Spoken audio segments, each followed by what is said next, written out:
हम बिरहा लोकगीत गायक राज कपूर सनातन वंशी आप लोगन का लेके एक बार त्रेता में आज से हजारों हजार साल पहले चलत बानी। आज भगवान राघव सरकार लंका में नराधम राक्षस रावण का संहार करके जनक नंदनी के लेके अयोध्या में पहुंचल हुए भैया। कवि जी 4 पंक्ति भूमिका दिले हुए।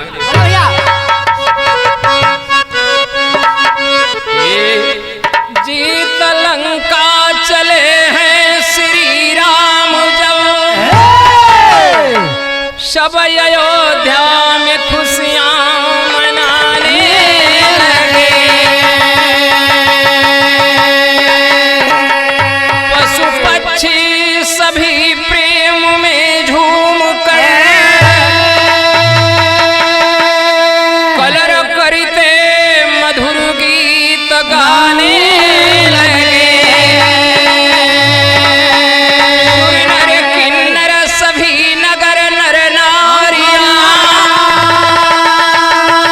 खुश हो घर घर में दीपक जलाने लगे। अरे पुष्प खिलकर सभी लेते अंगड़ाइयां हो प्रफुल्लित भ्रमर गुनगुनाने लगे।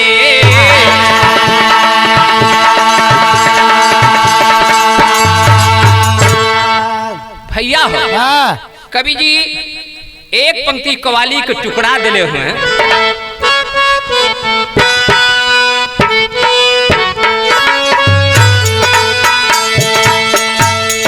मास्टर भैया बजैले हुए हे वादा परदेसी क्या निभाओगे। वादा परदेसी क्या निभाओगे। वादा परदेसी क्या निभाओगे। वादा परदेसी क्या निभाओगे। वादा परदेसी क्या निभाओगे। वादा परदेसी क्या निभाओगे।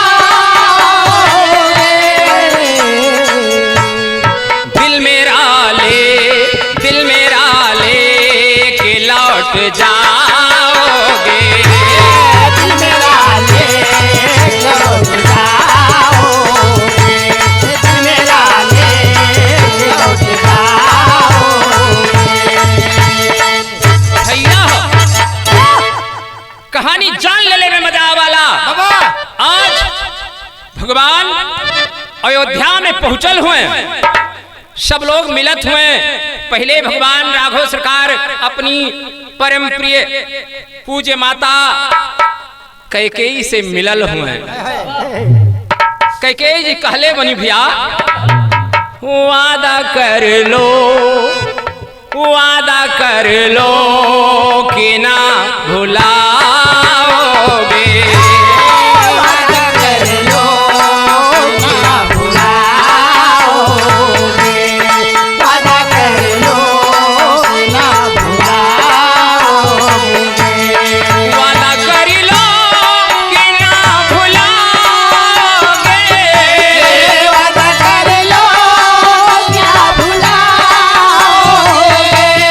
वादा कर लो ना भुलाओगे। मेरी गोदे में जल्द आओगे। मेरी गोदे में जल्द आओगे। मेरी गोदे में जल्द आओगे।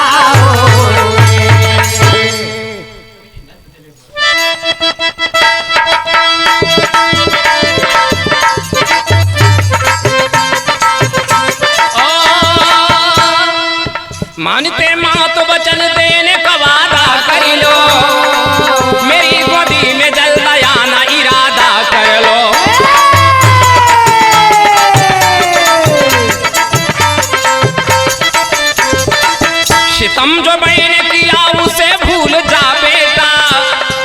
सितम जो मैंने किया उसे भूल जा बेटा, मेरी औलाद बन जा मेरा लाडला बेटा।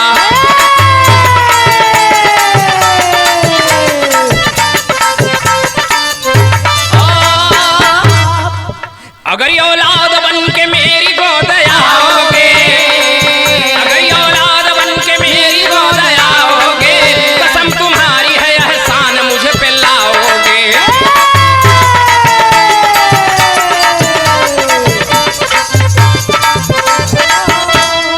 माता कैकेयी राघव सरकार से कहले बनी कि हे लाल, हमरे वनवास दिले के नाते 14 वर्ष वन वन में भटकला, हमरे मन में ये बात सोच के बड़ा पीड़ा होखेला। भगवान राम जी कहने की नाम आई ना, आप अपने के अपराधी ना समझल जाए। माता कैकेयी कहनी कि हे राम, यदि आप हमें अपराधनी नहीं समझते तो मुझे वचन दीजिए कि मेरी कोख से आप जन्म लेंगे। राम कवि जी लाइन दिले हुए,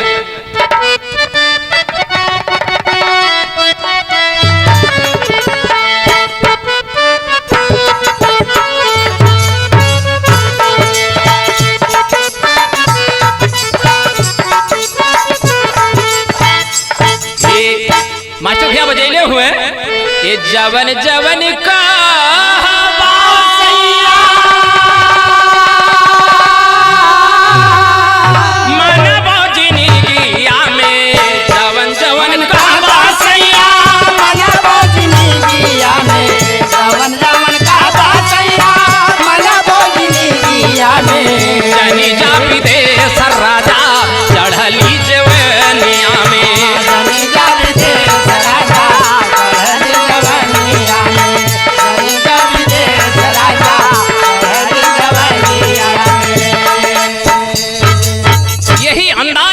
कथा लिखले हुए, ए माई बेटा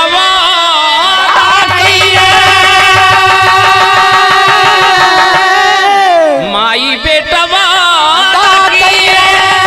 रात की अन्हारिया में, माई बेटा रात की अन्हारिया में, माई बेटा रात की अन्हारिया में, वादा निभावल जाई अगली उमेरिया में, वादा निभावल जाई अगली उमेरिया में, वादा निभावल जाई अगली उमेरिया में।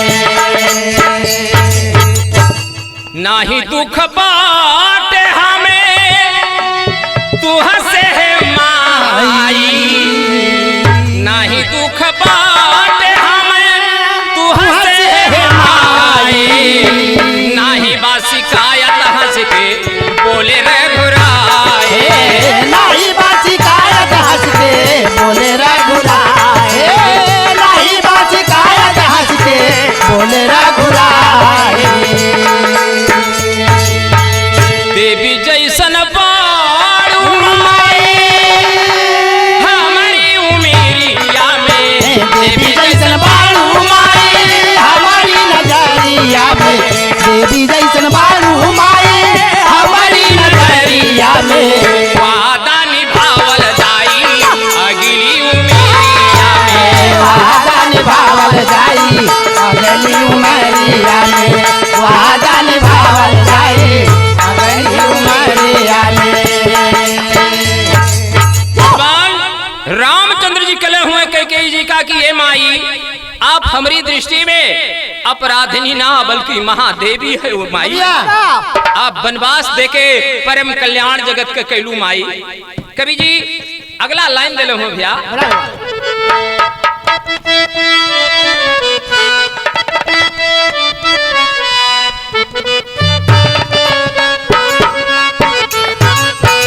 भैया कौनो देवर अपने भौजी के बहिन के कहले बा, मास्टर भैया बजैले हुए, छोटा की थ्रेसर हुए, छोटा की थ्रेसर हुए, बड़ा की मशीन हो तान हो के चला दिया, फौजी के बहिन हो तान हो के चला दिया, फौजी के बहिन हो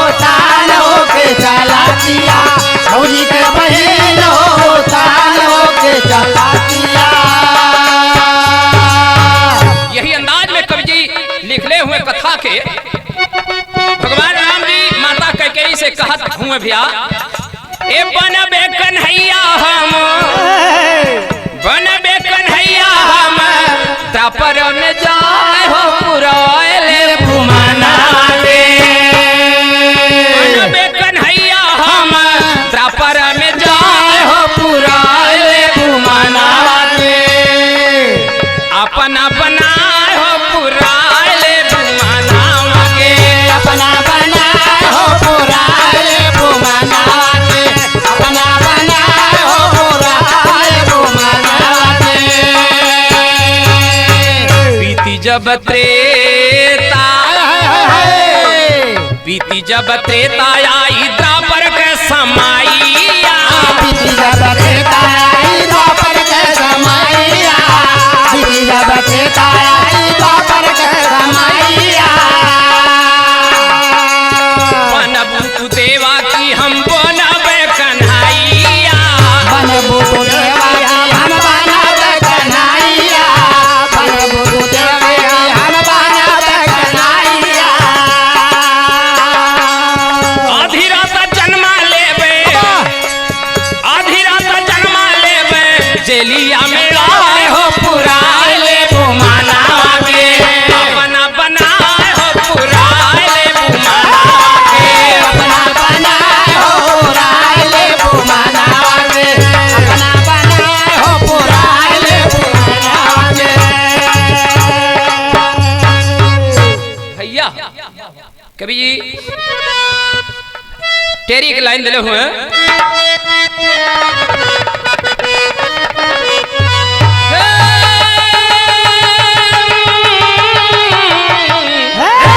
अरे अब पाहन में भी तरुणाई आ गए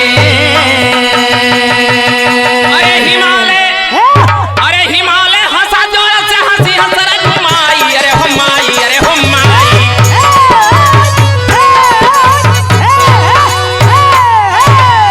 भैया हो हिमालय हंसा जोर से हंसी है सरजू माई पाहन में भी तरुणाई आ गई आज भगवान माता कैकेयी का वचन दिले हुए कि अगले जन्म में जब द्वापर में हमारे कृष्ण अवतार हुई हे माई तब आप देवकी बनबू और आपके कोख से हम जन्म ले बाबा ये हमारे वचन आपसे हो क्या बात है ता कवि जी एक ठे लाइन दिले हुए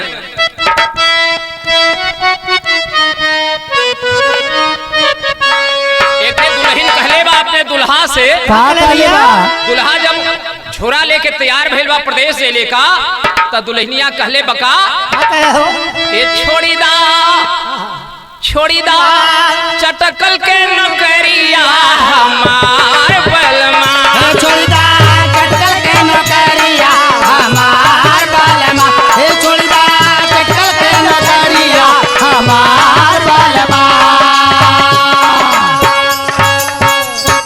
यही अंदाज में कवि जी कथा के लिखले हुए हैं। बाबा ए माना भगवान राम जी कैकेयी जी से कहत हुए भैया कहा कहत हुए ए माना हमारा ई बतिया हमार जननी हे माना हमारा ई बतिया हमार जननी हे माना हमारा ई बतिया हमार जननी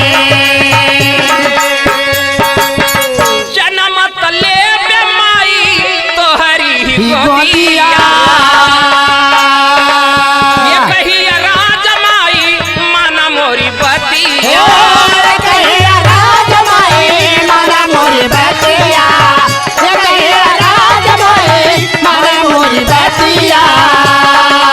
मान करे कि ये माई हम जब आप देव के रूप में रहल जाई तो हम जन्म आपकी कोख से लेब लेकिन ये कर्ज हमारी है आपसे अरे लेकिन पिया बेना दूधावा तोहार जननी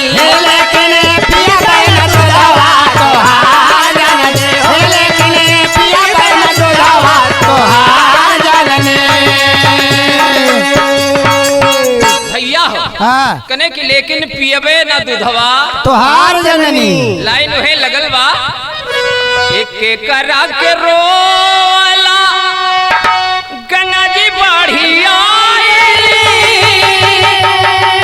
के कना के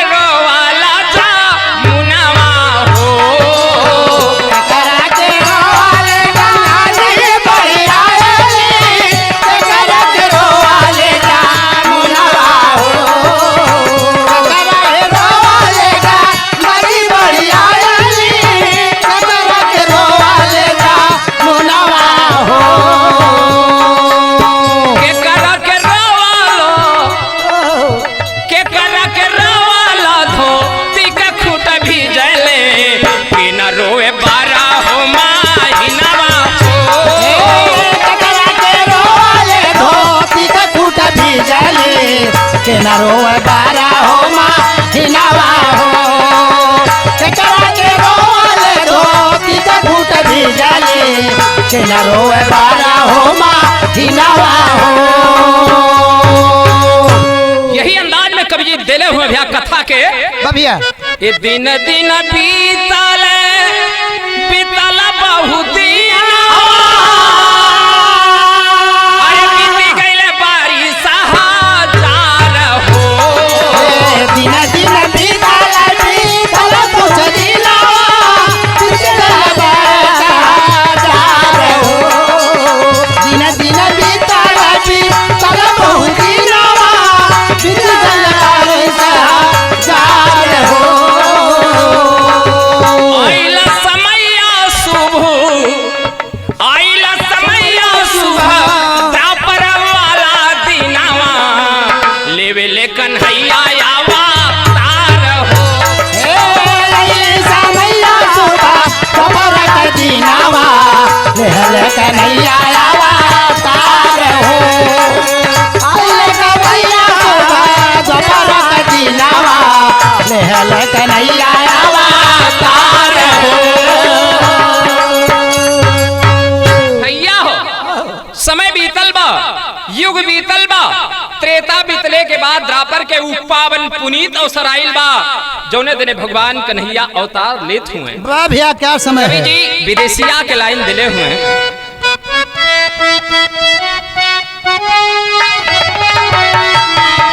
ए भादो अधियारी कारी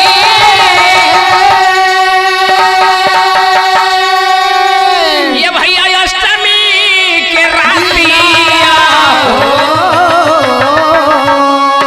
वासुदेव देवकी के होर सेला मनावा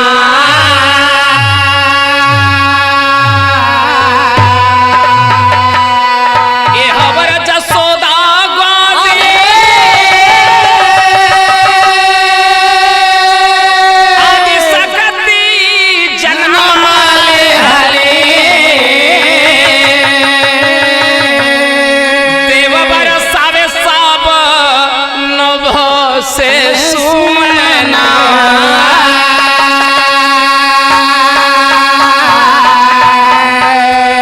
लेके सुपवा में लेके बासो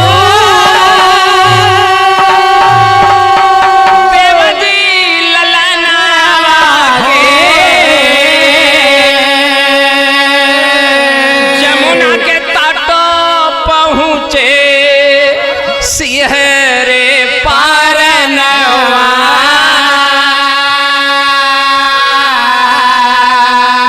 भैया हो भादो के अंधेरी रात अष्टमी के दिन बा नभमंडल में घनघोर काली घटा छाइल बा बाबा रात की बेला में भगवान जब अवतार ले हुए तो वासुदेव जी महाराज सूप में लेकर के जब जमुना के तट पे पहुंचल हुए तो विराट रूप बाढ़ल जमुना जी के देख के वासुदेव जी के हृदय कांपे लगे हाय हाय हाय लेकिन पिता के मोहबा पुत्र के बचैले के लिए जब एक एक कदम जमुना जी में बढ़ावत हुए तो होखत बाका भैया ये चरण छुआए कान्हा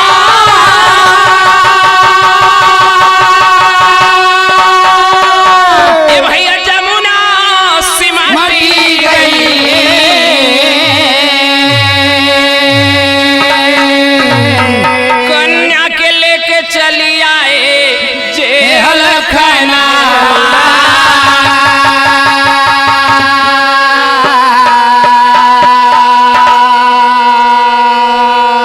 भैया हो हाँ आज रात में कन्या को लेकर के वासुदेव जी महाराज कंस के कारागार में चले आए और कैद खाने का सारा दरवाजा पुनः बंद हो गया। आदि शक्ति स्वरूपा कन्या रूप में जोर जोर से रोना शुरू करती हैं। कवि जी के लिखे के परल वहर गोकुल में धूम मचल बा भैया। कवि जी शोहर के अंदाज दिले हुए हैं। बाबा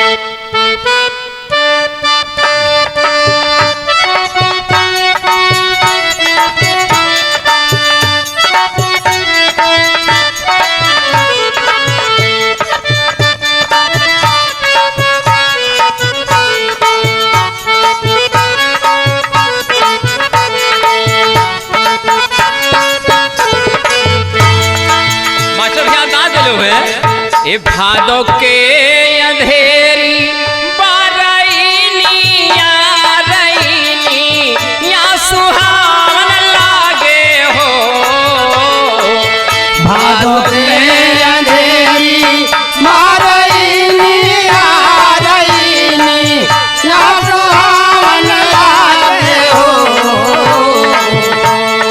मोरे राम जासुदा के जाना मेला लानवा हो भवाना वहाँ के भाग जागल हो मोरे रामा जसुदा के जाना मेला लानवा हो भवाना वहाँ के भाग जागल मोरे रामा जसुदा के जाना मेरा लाना हो भवाना वहाँ के भाग जागले नंद जी लुटावे धेनु गाइया लुटावा धेनु गाइया लुटावा धेनु गाइया न हो मोरे राम जासुदा लुटावे लिख जानवा हो भवाना वहाँ के भाग जागल हो मोरे रामा जसुदा लुटावे लेख जानवा हो भवाना वहाँ के भाग जागले मोरे रामा जसुदा लुटावे लेख जानवा हो भवाना वहाँ के भाग जागले गावे दुआरे पूरा बासिया दुआरे पूरा बाजिया दुआरे पूरा बाजिया न मोरे हो राम देवा पारसावे सब सुमानवा हो भवाना वहाँ के भाग जागल मोरे रामा देव पारसावे ले सुमाना हो भवाना पाके भाग जागल मोरे रामा देव पारसावे ले सुमाना हो भवाना पाके भाग जागल भैया हो हाँ आज नगर के लोग गावत हुए हैं कि बुढ़भाग बा बाबा आज नंद बाबा जशोदा मैया के घरे लल्ला के जन्म भइल बा ए भैया लेकिन वहर आवा कंस के कारागार में देखल जाए का होखत बा हो कवि जी पहपट के लाइन दिले कट के हुए दे। आए हे अरे पाए खबर तब चला कंस वही छनावा मनवा माने ना चेहरा का फाटक खोल दिया सैतानवा मनवा माने ना। एक बाटा खोल दिया के मनवा माने ना एक बाटा खोल दिया के मनवा माने ना आज खबर पाके कंस मथुरा के कारागार के दरवाजा खोल के पहुंचल बा मन में सोचत बा एक कैसे जिंदा रही है हमारे मौत के ठेकेदार हो अरे रही बासना बजी बसुरिया दे बे मार हो अरे चला मने मन सोचत के बेईमानवा मनवा माने ना अब वासुदेव देवकी के आए समनवा मनवा माने बादेव देवकी के आए मनवा माने ना बादेव देवकी के आए मनवा माने ना कवि जी आल्हा सदर अंदाज में दिले हुए भैया आए हैं अरे हथवा के जोड़ी बोली देव की बहिनिया भाई के चरनिया पे गिरी भारा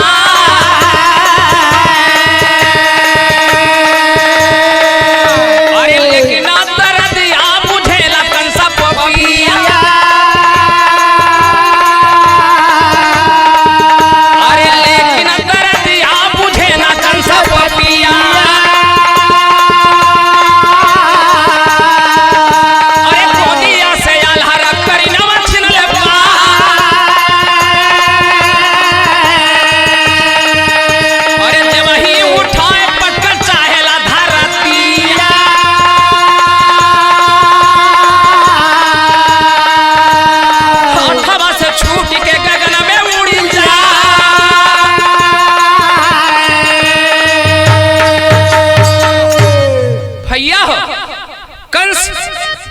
बार बार निवेदन कैले बा देवकी कले बा ए भैया ई तो 8वीं संतान कन्या हो, ई आपके अनिष्ट ना कर सकेले।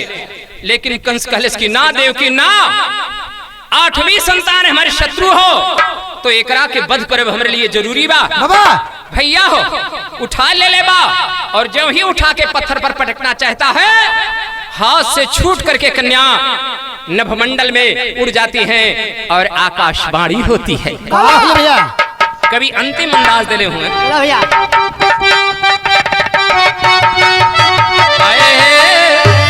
अरे अब बोली कन्या कंस के समान तोहरे माता की मुरलिया गोकुल में बज रही।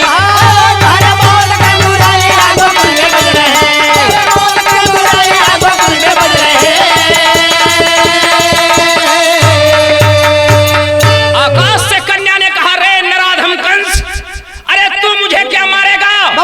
तुझे मारने वाला तो गोकुल में अपनी बंसरी बजा रहा है। क्या बात है? तेरा मृत्यु निश्चित है कंस। तू जान तू मुझे कुछ नहीं कर सकता।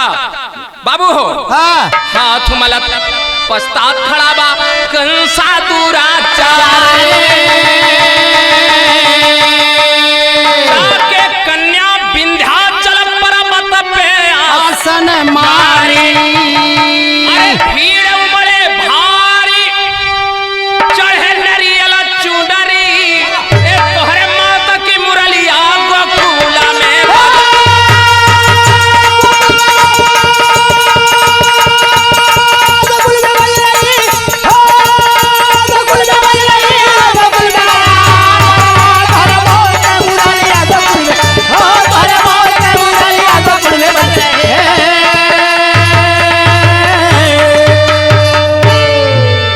अंत में कवि जी गुरु घराना का परिचय देते हुए लिखते हैं गुरु राम हित त्रिलोके कोमल जी